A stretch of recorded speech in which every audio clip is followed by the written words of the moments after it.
뚱뚱해 통통한 거랑 믿고 싶겠지. 많은 사람들이 다이어트에 도전하는데 또 많이 실패합니다. 그래서 오늘은 전문가를 모시고 왜 다이어트에 실패하는지 이야기를 들어보도록 하겠습니다. 최 실장님 모셨습니다. 안녕하십니까? 안녕하십니까. 안녕하십니까. 예. 팩폭, 당신의 다이어트가 실패하는 10가지 이유 지금 시작하지 않아서. 이거 굉장히 네. 현실적인 이유죠. 항상 다들 오늘까지 먹고 내일부터 다이어트, 오늘까지만 쉬고 내일부터 운동. 근데 거의 대부분 내일이 모레가 되고 네. 모레가 글피가 되는 경우가 굉장히 많죠. 근데 이거는 뭐랄까 실패하는 원인이라기보다 의지에 대한 문제인데 시작조차 안 하면서 해야겠다라는 결심만 계속 하고 계시다는 거예요. 결심만 계속한다. 네네네. 엄밀하게 말하면 실패의 원인이라고 할 수는 없죠. 요거는 왜냐면 네. 시작을 해야 실패를 하시는데 시작조차 안 하셨으니까. 자, 그럼 두 번째 이유 바로 답정너. 네, 네, 답정너입니다. 답정너. 인터넷 뉴스를 봤는데 과도한 운동이 오히려 건강을 망친다더라. 이거를 확대 해석을 하는 거예요. 과도한 운동은 이런 생각이 드셔야 돼요. 네. 도망가고 싶다. 살려줘. 이런 생각이 드실 정도로 이제 운동을 하셔야지. 아, 운동 오늘 너무 많이 한 거 이 정도는 과도한 거 아니에요. 과도한 거를 선을 넘으시려면은 여러분들 이것도 훈련이 필요합니다. 여기 훈련이 안 되신 분들은 과도하다는 어떤 선 자체를 넘기가 힘들어요. 단언을 하건대 이 방송을 보고 계신 분들 중에서도 과도한 운동을 경험을 해보신 분들이 거의 없으실 거예요. 자, 그리고 세 번째 팔랑귀. 여러분들이 지금 검색어로 다이어트 치시잖아요. 그러면 그거 관련된 게 엄청나게 많이 나와요. 근데 거의 대부분 시도를 많이 해보신 분들은 아시겠지만은 거의 대부분 실패합니다. 문제는 이 상품이나 아니면 이 코스 자체가 문제가 있는데 많은 분들이 다이어트를 실패를 한 이유를 자기 탓을 해요. 요렇게 여러분들이 쭉 나오는 어떤 그런 마케팅, 홍보, 약간 요런 걸로 만들어진 상품들에 혹하는 약간 이런 거, 요런 게 어떻게 보면 이제 이 다이어트에 실패하는 굉장히 많은 요인이 되는데 여러분들이 실패하실 이유는 사실은 없어요. 네. 실패할 이유는 어떻게 보면 이런 상품 때문에 실패를 한 거지.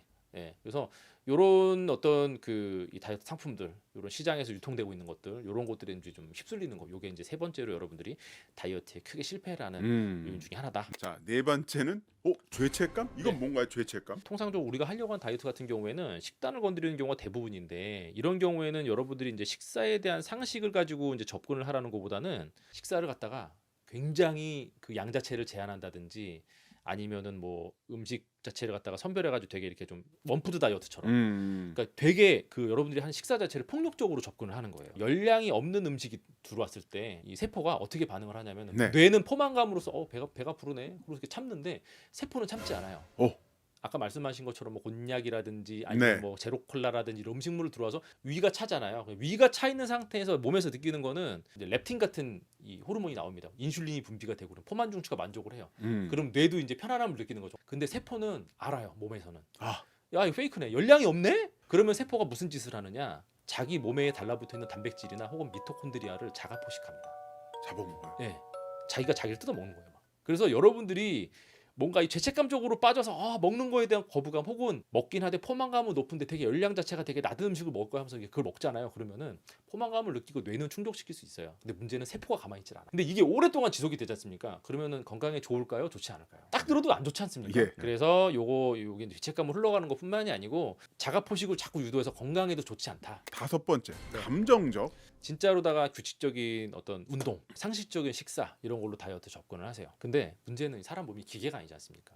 우리는 기계가 아니기 때문에 먹은 만큼 진짜 이 찌지 않을 수도 있고요. 그 다음에 여러분들이 운동한 만큼 빠지지 않을 수도 있어요. 하지만 안 나오는 건 아니에요. 반응이 다른 사람과 다를 뿐이지. 여러분들의 어떤 기준선 자체하고 실제 여러분들이 몸에서 나오는 반응 자체는 되게 많이 이 괴리가 있어요. 그 괴리를 못 참으시는 거예요. 우리 몸을 움직이고 우리 몸 자체를 이루고 우리 몸 자체를 운영해 나가는 어떤 그 가장 큰 이유는 딱 두 가지예요. 향상성과 네. 지금 유지하려고 하는 거, 그 다음에 최대한 효율적인 거. 이 두 가지가 어떻게 보면 몸에서는 원하거든요. 근데 3개월에 뭐 10kg 이걸 원하지 않아요, 몸은. 여러분들은 원하지만 네. 여러분들의 몸은 그걸 원하지 않습니다. 아, 몸이 원하지 않는다. 몸이 원하지 않아요. 여섯 번째 자기 합리화. 이건 뭐죠? 여러분들 본인이 기록한 거하고 실제 섭취량이 차이가 있고요. 여러분들이 생각하는 내가 했던 운동량하고 실제 운동량하고 차이가 있고 그것도 자기도 모르게 자기 자신을 속이고 있다라고 하면은 믿으시겠어요? 나는 진짜 운동을 열심히 했다라고 했는데 네. 실제 그 정도는 아닌 거예요. 최근 실험에서는 실험 참가자들한테 일정 기간 동안에 내가 먹은 거, 내가 운동한 거 뭐 했는지를 쭉 적어서 했어요. 그러면 이제 식사량, 그다음에 운동량이 체크가 돼서 나오죠. 더블 체크를 했습니다. 내가 쓴 거랑 옆에서 실제 이렇게 네. 실험을 관리하시는 분이 한 거랑 했는데 식사량은 47% 정도 낮춰서 이제 기재를 하셨고요. 47%. 네네네네. 그리고 운동량은 51%를 늘려서 기재를 해서 나왔어요. 이거는 어쨌건 기재를 했으니까 이런 관리가 나오는데 보통 하면서 그거를 따박따박 기재를 하시는 분들은 거의 없어요. 철저하게 기재를 했는데도 불구하고 이 정도 오류가 나왔다라고 하면 내가 기재를 안 하고 어떤 나만의 어떤 이 필로다가 빌로. 네, 나만의 필로다. 이 정도면 내가 좀 적게 먹었어. 아니에요. 많이 이 정도 먹었어. 운동 충분히 했어 하는데 아니에요. 이 정도로 오류가 생길 수 있다라는 거. 음. 내 자신에게 스스로 관대한 자기 합리화가 들어간다는 거. 자, 그리고 7번째가 네. 숫자의 저주. 열심히 운동을 했는데 외관상 봤을 때 큰 변화가 없는 것 같아요. 실제로다가 여러분들이 체중계나 인바디라고 하죠. 그런 거 올라왔는데 별로 변화가 없는 것 같아요. 이런 거에 굉장히 크게 의미를 두시는 거예요. 아침에 딱 일어나셔가지고 물도 마시지 말고요. 네. 공복 상태에서 여러분들이 이제 좀 그 허리 사이즈를 한번 재보세요. 체중 변화가 없는데 허리가 약간 줄어들고 있다라고 하면은 성공 중이에요. 그래서 여러분들이 실제로다가 이제 좀 이 체중계나 아니면 인바디나 이런 걸 체크했을 적에 나오는 숫자에 연연해 하지 마시고요. 그냥 길게 갈 생각을 하시고 사이즈를 재보세요. 사이즈가 진짜입니다. 8번째 빠른 포기. 네. 여러분들이 다이어트를 아까도 제가 말씀드렸지만은 연 단위로 1 year, 2 year 이렇게 연 단위로다가 플랜을 짜시는 분들은 없어요. 근데 사실은 그렇게 가야 됩니다. 왜냐하면은 이게 내 의지랑 관계없이 나의 어떤 이 다이어트 플랜을 방해하는 요소들이 너무 많아요. 명절도 있고, 네. 명절. 네, 그다음에 이제 뭐 회사 다니시는 분들 같은 경우에는 회식이 있고, 네. 어젯밤에 뻑적지근하게 회식을 하면서 뭐 소주도 한 잔 먹고, 뭐 삼겹살에 쌈도 먹고, 밥도 먹고 뭐 이랬지만 오늘부터 다시 시작하는 거예요. 요번 한 끼는 실패했지만 이거는 어떻게 보면은 사회적인 관계에서 생길 수밖에 없는 필연적인 그런 거를 보고 내일에 해가 뜨면 다시 여러분들 다이어트 플랜으로 돌아오시는 거예요. 이게 근데 문제는 연 단위로 쭉 해야지 포기하지 않을 수가 있는데 여러분들이 3, 4개월 이걸 짜잖아요. 그러면 3, 4개월 동안에 이런 게 한 두세 번만 반복되면은 그냥 무너지는 거예요. 자, 그리고 9번째. 자, 이제 오버 트레이닝 네. 드디어 나왔다. 의지가 엄청나신 분들. 나는 반드시 다른 생명체로 태어나겠다. 다른 생명체로 태어나겠다. 예. 하지만 이런 분들이 특징이 뭐냐면 현재 나의 어떤 체력, 현재 나의 어떤 근력 이런 거에 대한 것보다 의지가 너무 앞서시는 거예요. 실제로 오버 트레이닝을 하시면서 건강을 해치는 경우도 굉장히 좀 많고요. 쉽게 말하면 몸이 그냥 이렇게 그냥 번아웃 돼 버리는 거죠. 네, 그냥 타버리는 거예요, 전부 다. 네. 예.